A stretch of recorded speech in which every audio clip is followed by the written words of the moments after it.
Hey Style Academy watchers, welcome to this video on more clauses. This is a follow-up to our former video or previous video about phrases and clauses. So if you haven't watched that one, you might want to take a look at that first before you come to this one. We're going to talk about some very specific clauses today that can really have a great impact on your writing. But first, let's review a little bit what we're talking about. Okay, there were some terms that were introduced in that video on phrases and clauses that you need to be aware of so you can understand the underlying concepts to what we talk about in this piece. First of all, a phrase. What did we say a phrase was? Just a bunch of words, right? Then we have a clause. And a clause is a bunch of words, but it's a bunch of words with a subject and a verb. Typically, we have sentences that are clauses. We punctuate clauses like sentences, right? However, we have two different kinds of clauses. We've got our independent clauses and we've got our dependent clauses. Independent clauses, if you remember, are clauses that can stand alone. They are typically, like I said, punctuated like sentences. Dependent clauses, on the other hand, typically rely on another clause in order to be complete, or in order to communicate a complete idea. Now that's important. And dependent clauses are where some pretty cool things can happen in our writing if we understand how to use them well. So let's take a look at that and focus on that for the rest of our video. Let's take a look at this expert and what he did. Do you recognize this guy? This is Edgar Allan Poe, right? He's a pretty famous American writer, and he wrote a pretty famous poem called The Raven. Okay, you might be more familiar with the version of The Simpsons, but whatever, right? Here's a line from his poem, The Raven. While I nodded, nearly napping, suddenly there came a tapping, as of someone gently rapping at my chamber door. Now, Edgar Allan Poe uses a clause here, a dependent clause. I want to take a look at this sentence a little more closely. In fact, let's focus specifically on the first three words of this sentence, while I nodded. I want you to notice something about that. We would not punctuate that as a complete sentence because it doesn't seem to convey a complete idea. Something's missing, right? We have a verb, nodded, and we've got a subject, I, or that noun that we need, right, for a clause. But it's this word while that's stuck here at the end that suggests there's something else we need for this idea or this sentence to be complete. And that's what makes this a dependent clause. We call that word sticking on there, call that a conjunction. We're going to call it an adverbial conjunction. That's my favorite word for these kinds of conjunctions that join this idea of I nodded to the rest of the sentence that talks about the tapping at his chamber door. All right?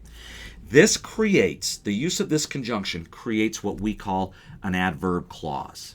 Remember, this is a dependent clause. It doesn't stand on its own. Feel free to pause the video and read over this definition, make sure you understand it.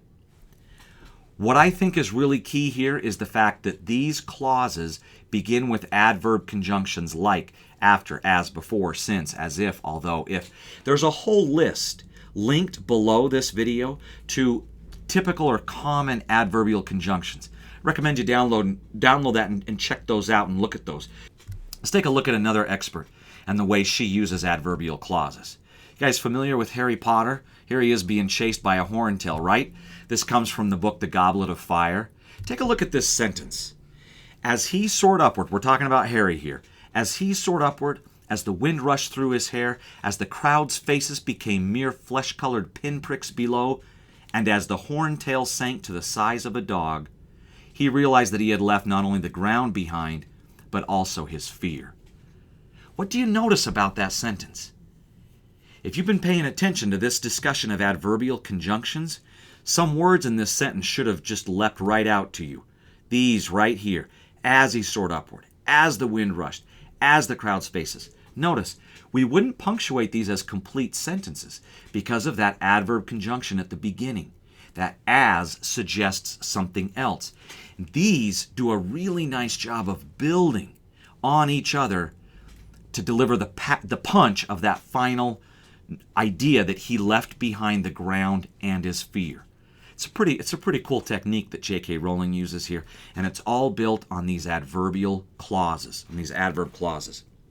You ready to try this out a little bit? Let's take a look at two sentences here. We've got, the president wanted the legislation to pass before December, and Congress refused to act. Now alone, separate, they look okay. But we could use the power of adverb clauses to put them together in an interesting way. Now, one way we can put them together, this is a bit of a tangent, we could put them together with just a regular conjunction, or what we call a coordinating conjunction, like and, but, for, yet, those. And that works okay. But I want you to see the difference between what we do with these conjunctions and what we might do with an adverb conjunction here. Take a look at this. While the president wanted the legislation to pass before December, comma, Congress refused to act. Do you see how that sets the idea of Congress refusing to act? Sets that up a little bit differently. While the president wanted this, Congress did or didn't do this.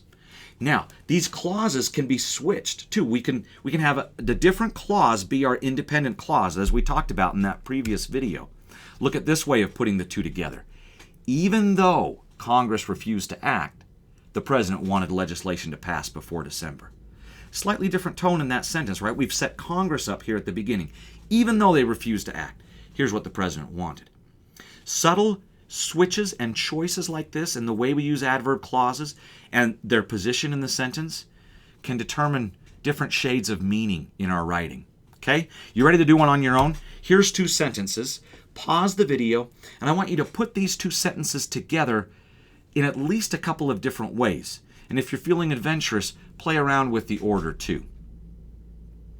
Okay, what did you come up with? Here's a couple of things that I tried. Here's leaving them in the order that they were originally. I used the conjunction although. And then I switched their order. I had to change the wording just a little bit, but it allows me to lead with this idea of we do not need to be afraid of each other. And then I use this adverb conjunction even if. So ladies and gentlemen, that's adverb clauses. They're powerful dependent clauses that can do a lot for your writing. And when you make meaningful choices about which conjunction you use and the order they come in, you can really convey subtle things about meaning. Good luck with these adverb clauses.